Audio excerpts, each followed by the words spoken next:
News, सच जरूरी है।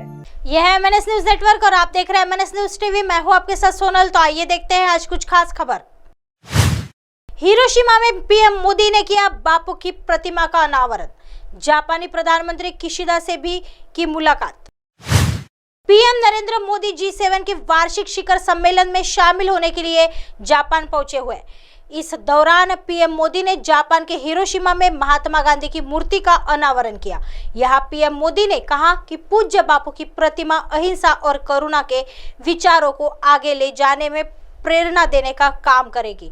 इसके साथ ही पीएम मोदी ने हिरोशिमा में जापान के प्रधानमंत्री फूमियो किशिदा से भी मुलाकात की। रिपोर्ट्स के अनुसार पीएम मोदी ने बापू की प्रतिमा का अनावरण करने के बाद भारतीय समुदाय के लोगों के साथ बातचीत भी की। इस दौरान पीएम मोदी ने कहा कि हिरोशिमा नाम सुनते ही आज भी पूरा विश्व कांप जाता है।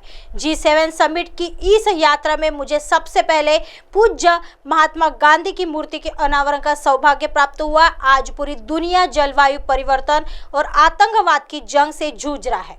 पूज्य बापू के आदर्श जलवायु परिवर्तन के साथ जारी लड़ाई को जीतने का उत्तम मार्ग है।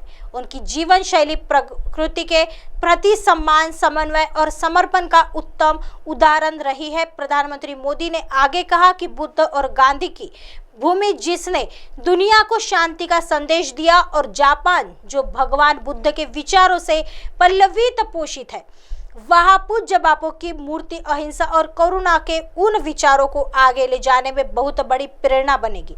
बता दें कि बापू की 42 इंच लंबी कांस्य प्रतिमा का निर्माण पद्म भूषण पुरस्कार से सम्मानित राम वनजी सुतार ने किया है। आइए बढ़ते हैं अगली खबर की तरफ। 2 घंटे में कर्नाटक सरकार की पहली मीटिंग, कानून बन जाएंगे हमारे 5 वायदे, बेंगलुरु में बोले राहुल गांधी। कांग्रेस नेता राहुल गांधी ने शनिवार को कहा कि कर्नाटक की जनता ने भाजपा की नफरत और धनबल को हरा दिया। साथ ही पार्टी द्वारा किए गए 5 गारंटियों को भी पूरा करना सुनिश्चित किया है। राज्य में कई कांग्रेस सरकार के शपथ ग्रहण समारोह में सिद्धारमैया और DK शिवकुमार ने कैबिनेट के अन्य सदस्यों के साथ क्रमशः मुख्यमंत्री और उप मुख्यमंत्री के रूप में शपथ ली। यहाँ कांटीरवा स्टेडियम में चल रहे कार्यक्रम में राहुल ने पार्टी को सत्ता में लाने में मदद करने के लिए राज्य के लोगों को धन्यवाद दिया। उन्होंने कहा, आपने कांग्रेस का पूरा समर्थन किया। कांग्रेस की जीत के बाद बहुत कुछ लिखा गया कि यह चुनाव कैसे जीता, अलग अलग विश्लेषण किए गए, लेकिन मैं कहना चाहता हूं कि कांग्रेस जीत गई क्योंकि हम गरीबों, दलित और आदिवासियों को पिछड़ों के साथ खड़े थे।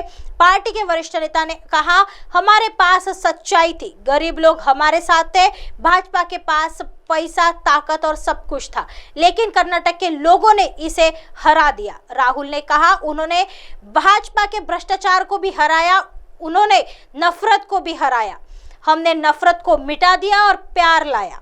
आइए बढ़ते हैं अगली खबर की तरफ। फिर फंस गया पेच। दिल्ली में अधिकारियों के ट्रांसफर पोस्टिंग के मामले में सुप्रीम कोर्ट पहुंची केंद्र सरकार। दिल्ली सरकार और केंद्र सरकार के बीच की लड़ाई खत्म होने का नाम नहीं ले रही है। अब केंद्र सरकार ने 11 मई की सुप्रीम कोर्ट की संविधान पीठ के फैसले की समीक्षा के लिए सुप्रीम कोर्ट में पुनर्विचार याचिका दाखिल की है। दरअसल शुक्रवार को केंद्र सरकार ने दानिश कार्डर के ग्रुप ए अधिकारियों के तबादले और उनके खिलाफ अनुशासनात्मक कार्रवाई के लिए राष्ट्रीय राजधानी लोक सेवा प्राधिकरण गठित करने के उद्देश्य से एक अध्यादेश जारी किया था। क्या है इस अध्यादेश में? इस अध्यादेश के मुताबिक राष्ट्रीय राजधानी लोक सेवा प्राधिकरण नाम का एक प्राधिकरण होगा जो उसे दी गई शक्तियों का इस्तेमाल करेगा और उसे सौंपी गई जिम्मेदारियों का निर्वहन करेगा। इस प्राधिकरण का अध्यक्ष दिल्ली का मुख्यमंत्री होगा। इसमें मुख्य सचिव और प्रधान सचिव भी सदस्य होंगे। जो भी फैसला होगा वो बहुमत से होगा। प्राधिकरण की सभी सिफारिशों का सदस्य सचिव सत्यापन करेंगे। ये अथॉरिटी अधिकारियों के ट्रांसफर और पोस्टिंग को लेकर सिफारिश करेगी, लेकिन अंतिम फैसला दिल्ली के उपराज्यपाल का ही होगा। एक बार फिर से एलजी के हाथों में सारी शक्ति होगी।